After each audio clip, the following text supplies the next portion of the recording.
Hey, what's up, everybody? And thanks for tuning in. Today, our Mark Talk is about anxiety. Because any of my people know, if you have anxiety, you know it can be a beast. Anxiety is a struggle. But that's why I'm making this video, everyone, is because if you recognize some of these symptoms and some of these signs, I want you to know that it's anxiety. I want you to bring awareness to that it's anxiety and that it's something you can be able to treat and manage. I want you to know you don't have to force yourself to struggle with your anxiety and just beat yourself up and tell you it's all on you and you can handle it and deal with it.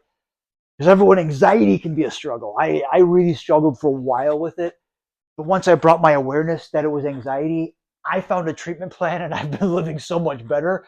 And I've been living so much more content and happy. And I can really, really be okay with my mental health.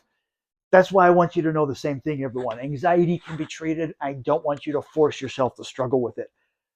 Because see, my anxiety disorder, it developed after my brain injury. Some of you know I'm someone who lost my vision September 12th, 2004, after miraculously surviving an attempted suicide.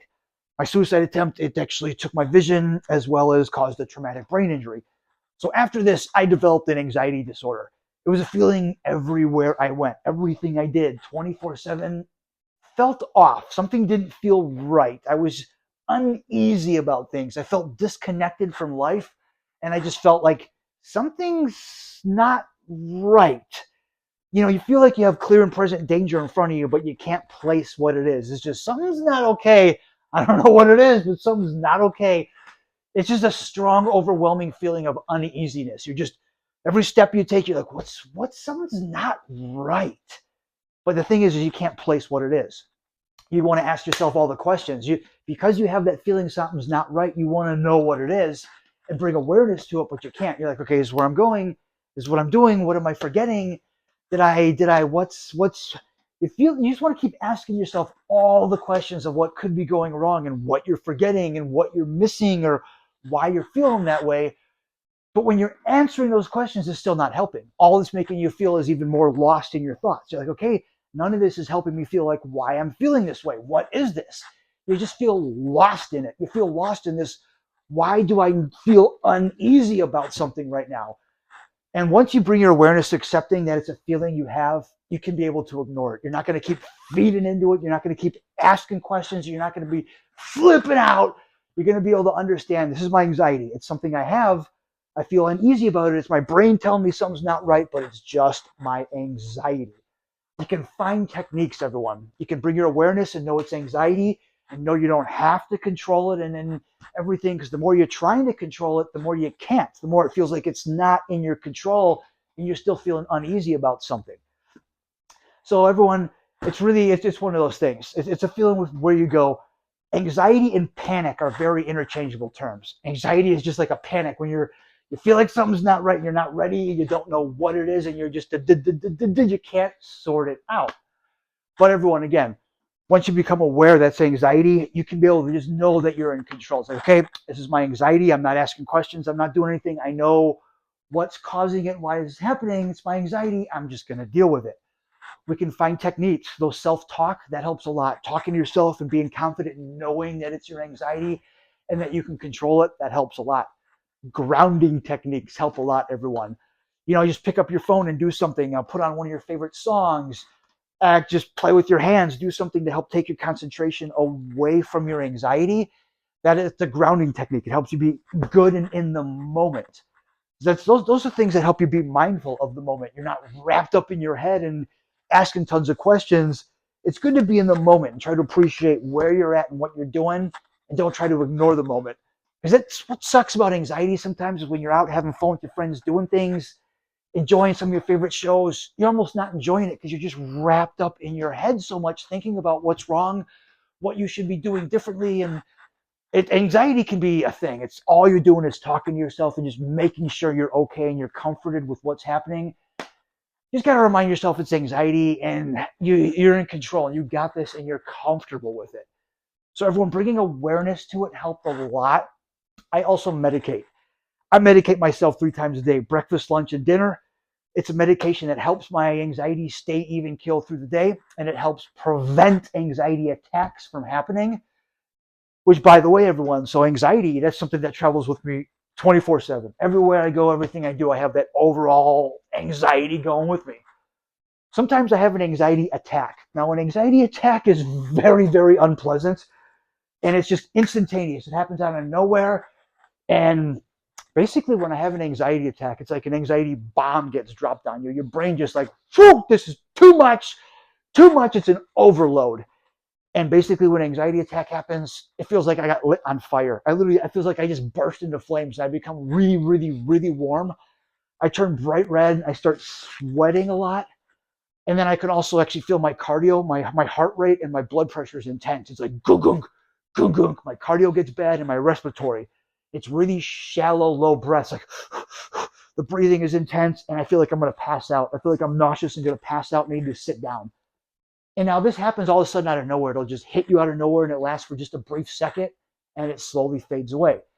Takes you a little bit to come back from it. It's like, whew, that was rough.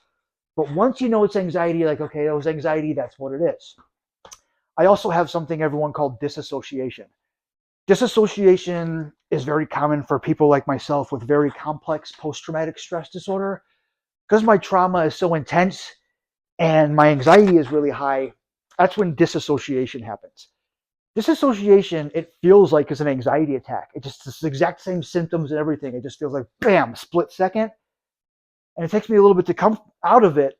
But the difference between disassociation and anxiety, once I become consciously aware after a disassociation, I start to notice some things. I realize there's a good chunk of time missing. There's at least an hour or two of time missing that I can't remember or recall anything that happened. Normally, an anxiety attack is like 2 seconds and I can remember everything. There's nothing that went wrong. Disassociation, there's an hour or two where I don't remember anything at all. And then I also find things around my apartment that I don't remember doing. So disassociation can be weird. But basically, disassociation, it's very common for people like myself with a complex post-traumatic stress because your brain knows that just you've been through too much. You're experiencing trauma. And because it was so detrimental to your mental health, your brain's like, I can't do this right now. This is too much. I'm going to actually try to help you. Your brain realizes how damaging it can be to you when you remember that stuff, when you're having a moment of post-traumatic stress. It knows what you've been through and it's stuff you don't want to remember. So it's trying to do you a favor. It's trying to be like, all right, time to go on vacation, time to leave for a little bit. It doesn't want you to remember the things that you're remembering and experiencing. You're having the same emotional reaction you did to your trauma. So your brain's telling you this is not pleasant. You don't want to be here. It's trying to help preserve yourself. It's trying to help preserve your mental and physical health and be like, you don't want to relive this and experience it. So you go somewhere for a while and you come back. And that's the thing, everyone. Once you become aware of it, you're okay with it. See, when I first lost my vision, was experiencing all of this, I was miserable. I was having a hard time with it. I was really thinking it's just symptoms of my brain injury, especially with the disassociation. When there's hours of time missing, I thought that was actually symptoms of my brain injury. I thought that was physical memory loss from my brain injury. Some of the symptoms I was experiencing, I thought they were physical symptoms. The way that I would get nauseous like that and feel like I'm going to pass out, the way I would feel uneasy about things mentally and emotionally, like I don't know if I'm okay with it. I thought it was the way I was adjusting to my vision loss. I thought it was going from 20/20 vision to total blindness. It wasn't very easy. And it was me mentally and emotionally trying to just adapt and adjust to it. But that's the thing, everyone, is I don't want you to force yourself to struggle with this kind of thing because this is anxiety. I mean, after my brain injury, I was struggling with some things, but it wasn't fair for me to make myself struggle with my anxiety and make myself deal with it because I was too embarrassed. I thought it was just symptoms of my brain injury. I was embarrassed the way I was reacting. But the thing is, I didn't know that. That was just an assumption. That was me beating myself up and just telling myself to deal with it when it was better for me to actually find this stuff out. I eventually started asking around and finding out what anxiety was, what mental illness was. I started realizing half those symptoms are things I experience and they're all anxiety related. That's why I started medicating myself. I medicate myself 3 times a day, breakfast, lunch, and dinner. And there's also ways you can take emergency anxiety medication. If you feel like something's going to happen and come on, you can pop anxiety medication in the moment to help prevent it. So everyone, I found a treatment plan that's been making me help myself a lot. I go to therapy, I see a psychiatrist, and I'm able to manage my anxiety. Once I became aware of what it is, I feel so much better and so much more in control. It happens less frequently, and I'm not beating myself up and saying I'm the problem and I just got to deal with this. Everyone, if you're struggling with some of these symptoms, don't blame yourself. Don't beat yourself up. Don't just say it's the way you're adapting to things changing. If you're going through trauma, don't make yourself deal with the things that come with it, everyone. I want you to know to be able to talk about your symptoms and don't blame yourself and make yourself deal with it, everyone. Treat your anxiety and be able to help yourself the way that this guy does it. So everyone, treating my anxiety, I've been able to live so much happier and so much more content with things. My anxiety attacks are such less frequent. My disassociation is such less frequent. And I know I'm in control and doing really well with my anxiety, everyone. I want you to know you can do the same thing. And everyone, until next time, keep it sexy, make good choices. I'll catch you on the flip side.